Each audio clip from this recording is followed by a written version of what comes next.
welcome everyone. Welcome to the Best of EVO. This is really exciting. Sorry, everybody, for taking 1 second, but this is our very first Electronic Village Online Best of EVO. So we're really excited.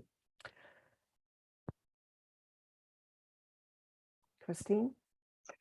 Yeah, so just a minute about the Electronic Village Online.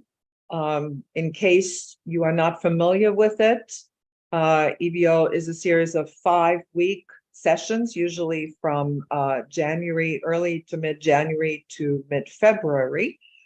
And they're like workshops or courses for teachers and with teachers, all in a very collaborative, peer-based environment.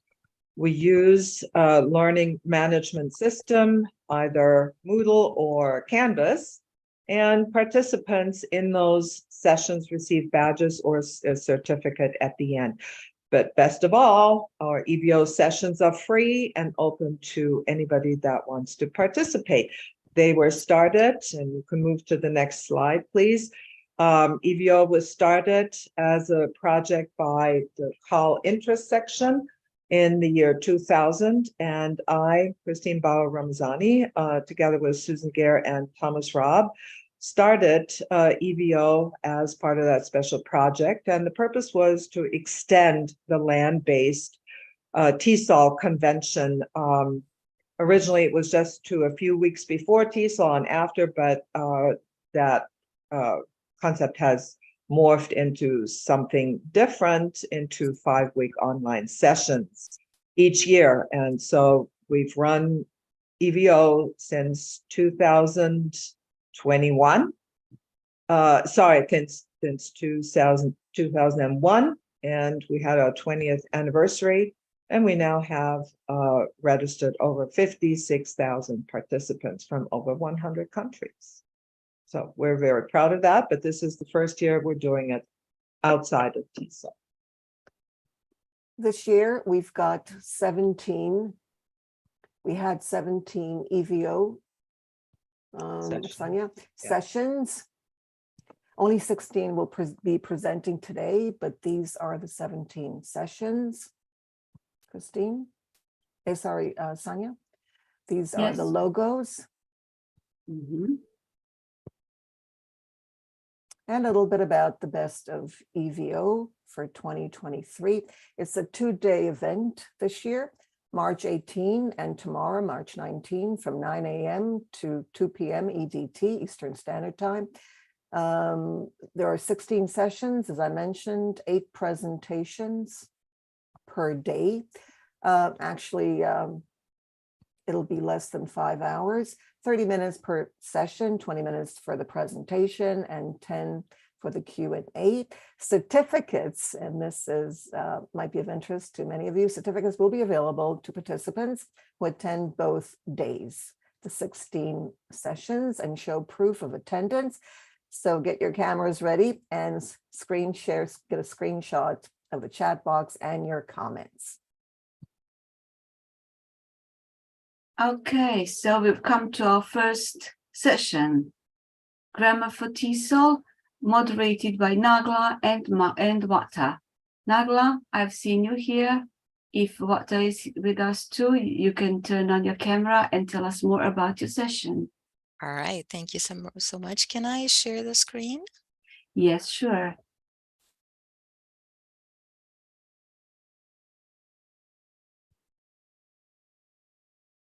Okay. All right, wonderful. I hope Wata is here. Naglaa, I can still see my screen. I've already shared you mine. And Wata, and it's now your turn to share screen. Yeah, I'm sharing it actually. I think maybe you need to stop sharing first, okay, Sonia, so I can share. Let's see. I can stop so you can share. Okay, perfect. And Wata is here. Perfect. Wonderful. Thank you, Sue. This is quite a relief. All right. Okay. Thank you so much. So hello, everyone. Once again, my name is Naglaa Salem, and I and my co-moderator, Masahito Watanabe, are very pleased with this opportunity to be telling you about our Grammar for TESOL session for EVO 2023. So our plan today is to start with an overview of our session and then share with you some promising practices that we felt worked well for our Grammar for TESOL session, or G for T for short. We will end our presentation today looking ahead and sharing some reflections as we look forward to EVO 24.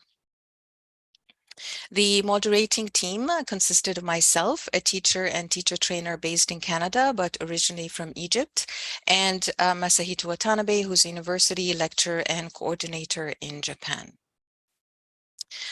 Our session was offered on Canvas Free for Teachers, LMS, and the following were our session objectives. By the end of our session, participants had reflected on and shared their beliefs about learning and teaching grammar, acquired some foundational theoretical knowledge related to pedagogical grammar using interactive content, apply their understanding of that knowledge through creating grammar-focused lesson plans and activities using online tools, practiced and identified their grammar-related error correction feedback and feedback provision practices on sample student work, and finally set PD goals related to what was covered in our session. A little bit about our wonderful participants. We started off with 40 registrants from various countries: Croatia, Venezuela, based in Uruguay, Ukraine, Kenya, based in Sri Lanka, the US, Iran, Honduras, Ireland, and Egypt. Their levels of experience also varied. Some had 20 plus years of experience, and others were about to start their teaching careers. Their expertise also varied: general English, EAP, special ed, IELTS prep, and some were teaching adults, others were teaching children, teaching online, in person, and both. So quite a variety there. So moving on to the weekly focus, week one was mostly ensuring easy navigation of our LMS and exploring participant beliefs about grammar. Week two centered around different aspects of teacher knowledge, content knowledge, pedagogical content knowledge, and TPAC. Weeks 3 and 4 were focused more on practical and hands-on activities and tasks where participants drew upon what was covered in weeks 1 and 2. And in week 5, we offered them the opportunity to look ahead with an eye on what they have gained from our session. The level of activity varied, even though we had 6 finalists who managed to complete all the required as well as so many of the optional tasks. Other participants maintained a reasonable level of activity, and in total 42 badges were awarded on account of completing various weekly required tasks throughout the 5 weeks. Now let's move on to talk about some promising practices that we felt have continued to prove effective for our session's PD experience. First, everyone, participants and moderators alike, were encouraged to share reflections on the content as well as the whole G4T experience. We also made sure that we attended to our participants' diverse needs and goals. And third, we ensured social interaction among everyone in the session. And finally, we made sure we offered prompt and continued synchronous as well as asynchronous forms of support. Invitations for reflections took many forms. In weeks 1 and 4, we asked participants to complete surveys to reflect on their beliefs regarding grammar in general, and then regarding error correction and feedback provision strategies. And then we shared the results with the survey, the results of the surveys with the participants on the discussion forum, and they further reflected on where they agreed or disagreed. Reflection also went hand in hand with practice activities, where it was expected that they elaborated on their instructional choices and completed checklists after observing recordings of other teachers in action. That was in week 5. We also invited reflection on the PD experience halfway through to improve our facilitation and meet any needs that may have emerged during the session. And then finally, towards the end as well, through the word cloud activity, which we will share with you shortly. Here is a quote from one of our participants' posts in week 5, highlighting the importance of observation and reflection, which we thought was quite worthwhile to share here, as it reflects precisely one of the goals of our session and how the session has progressed. And you can see here, revisit, reshape, and then beliefs, values, attitudes, and then practices. And now I'll give it over to my co-moderator, Wata, to share with you some participant reflections. Go ahead, Wata. Okay, can you hear me? Okay. Yes, can you turn your yeah. camera on, Wata? In fact, I can't. Okay. Oh, Okay. you can. Okay, All right, yeah, go yeah. ahead. Thank you. Sorry. No worries. Thank you, Naglaa, for your presentation. As Naglaa mentioned in her presentation, Grammar for TESOL has provided various types of reflection and observation opportunities. We provided 3 fields for reflection: Padlet, Google Forms, surveys, and discussion forums. Padlet provides a visual and user-friendly environment for sharing ideas. Posting a message on Padlet looks like using sticky notes. In week 1, we asked participants to give their metaphors for grammar. Participants were requested to upload one picture file that represents their metaphor with the reason for their choice. Their images of grammar are, for example, a thick book of society laws, a rubrics cube, a football formation, a house of bricks, and the others. We might be able to point out some similarities, but they are different. Please go on to the next slide. Okay. In week 2, we also asked participants to answer a questionnaire survey.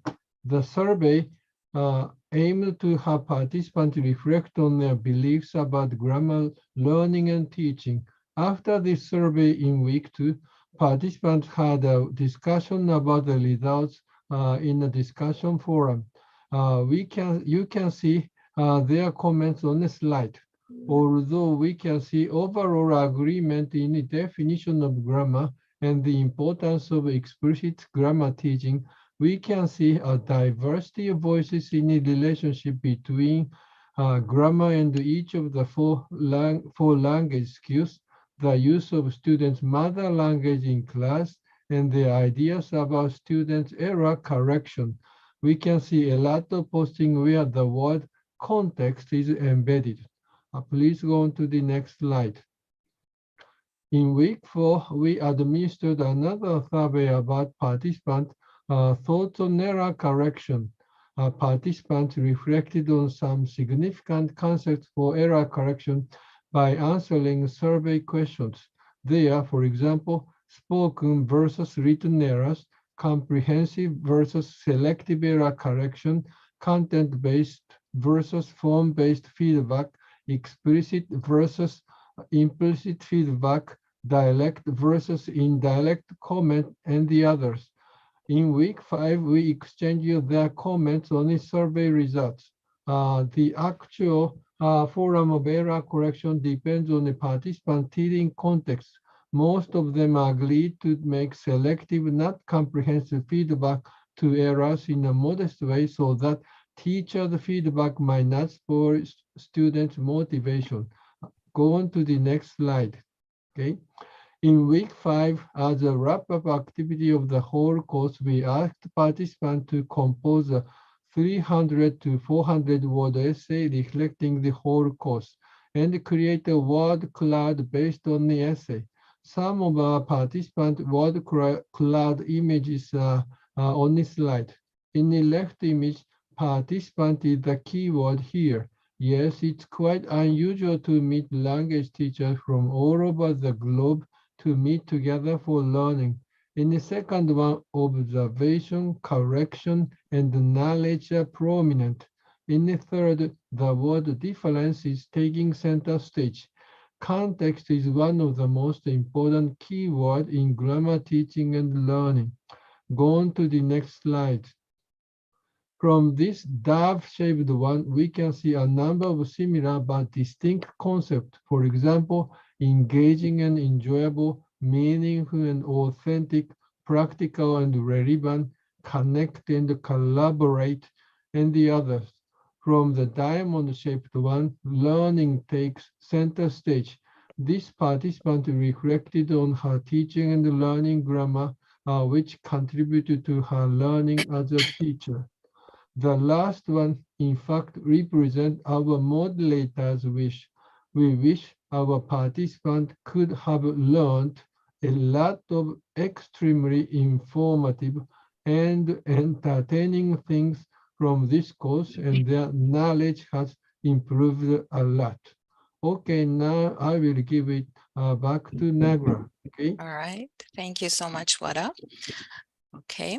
So what also worked well was how we attended to our participants' needs, goals, various teaching contexts, as well as varying levels of comfort with when it comes to digital technology. This slide shows you some of our participants' goals as they joined our session. So some had the goal of enhancing their own knowledge of grammar, others to find, as they called it, attractive or fruitful ways of teaching grammar lessons, and others still who had lots of experience, but were looking to update their repertoire of activities and integrate more online tools into the grammar teaching. In addition to attending to our participants' goals, we made sure to address their diversity in our choice of material. So readings, for example, varied in length and in levels of complexity, and the content was offered in different modalities as well.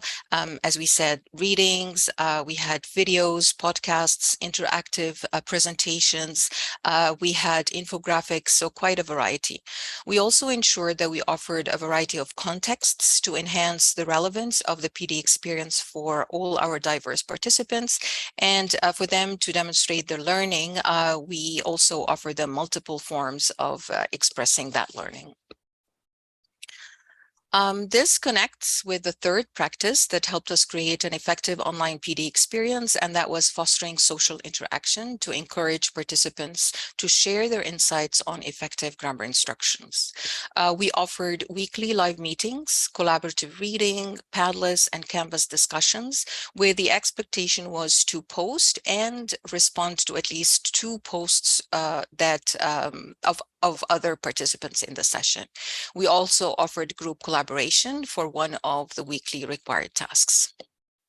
And here are some screenshots from our flip topic, which also offered comments on recordings. And on the right-hand side is a screenshot of an interesting discussion on an article we used for week 2 collaborative reading with reader responses to text and participant and moderator responses as well. And most importantly, what we think worked well was offering prompt and continued supports for our participants, both synchronously and asynchronously, through weekly live meetings that summarized the previous week and introduced and walked the participants through the new week's activities and tasks. Recordings were made available for those who were not able to attend. And we also offered weekly support forum for any week-related questions or concerns. We also made sure that we were reachable both via Canvas email as well as external email for any questions. What we have received repeated participant feedback on was their appreciation of our prompt and personalized discussion responses. And you can see here a couple of comments from 2 participants reflecting just that kind of appreciation. Okay, so looking ahead, we hope to offer this session for the 5th year in EVO 24. And here are some reflections on how we think we can improve it. We plan to continue adding and providing more options for weekly content, to incorporate case studies and scenario-based questions, and look for more ways to encourage more participants to attend the weekly live sessions, as well as to work collaboratively despite the differences in time zones and varying schedules and time constraints. We're also planning on paying more attention to special education and how we can incorporate special UDL practices into grammar teaching, which Wata will be talking about now. Go ahead, Wata. Okay, one of Grammar for TESOL participants is working for children with physical, cognitive, or mental difficulties. Thanks to her posting and Naglaa's information, I was able to learn UDL, Universal Design for Learning. From the portal website of cas.org, I found UDL aims to create more inclusive and equitable learning environments and request us educators to provide multiple means of representation, action and expression, and engagement so that learners can be resourceful, strategic, and motivated. The concept of UDL will give a lot of insight into grammar teaching or learning, since it should take various learner backgrounds and teaching contexts into consideration. Thank you, Naglaa. All right, thank you, Wata. Okay, and this brings us to the end of our session. Thank you for listening. If you would like to reach us by email, here is how to do that. And we welcome any questions. Once again, thank you very much for listening.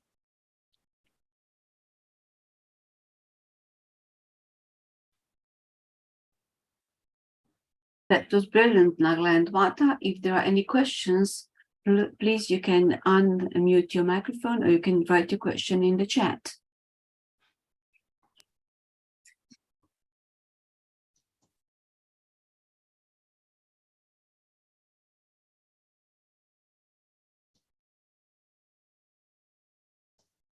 Naglaa, I don't know if you can see the chat. There's a question, what LMS did you use? Yeah, as we said, we used Canvas free for teachers, which was very convenient. Yeah, Canvas worked really well for us. Thank you for the question. Naglaa, may I, and Wata, may I raise a question too as a For sure. coordinator? I just wanted to know what you found particularly challenging in conducting your session. Good question. Wata, did you want to say something there? Okay. In fact, this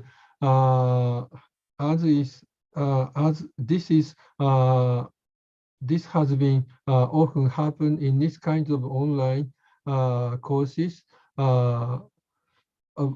We'd like to invite more and more people to the session, but in fact, gradually the number of students is decreasing. So we would like to expect much more participation of the participants, but it is quite difficult.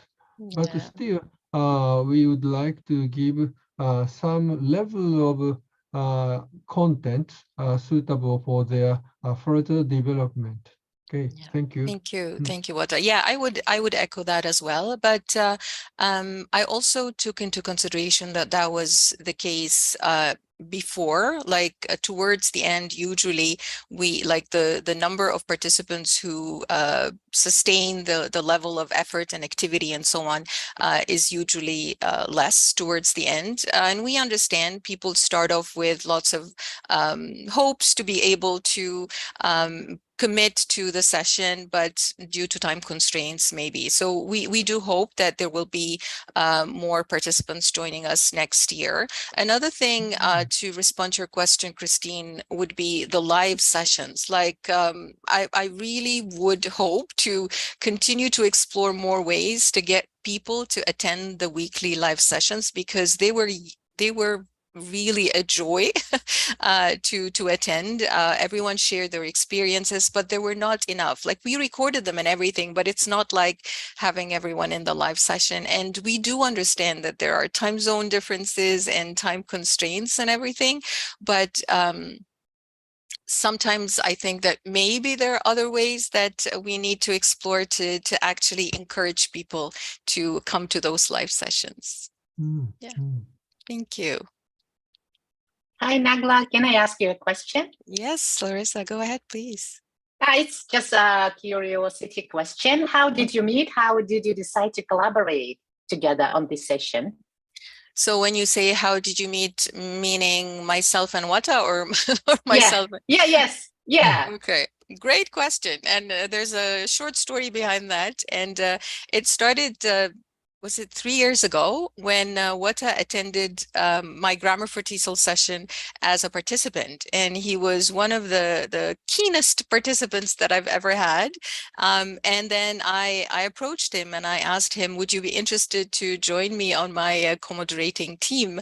And he agreed, and since then he's been just really a great help and great support to myself and to the participants. Yeah. Yeah. Yeah, that's So nice. yeah. Yeah, everything usually start from TESOL. What I see all the stories where people meet. Yeah. Thanks. Yeah. And I noticed Doris's comment. Yeah, that's a story that repeats, right? Like you have participants and then you see how promising their approaches are, and you invite them and they agree, and this is how the story goes. Thank you. All right. So yeah, that's it. Thank you all so much.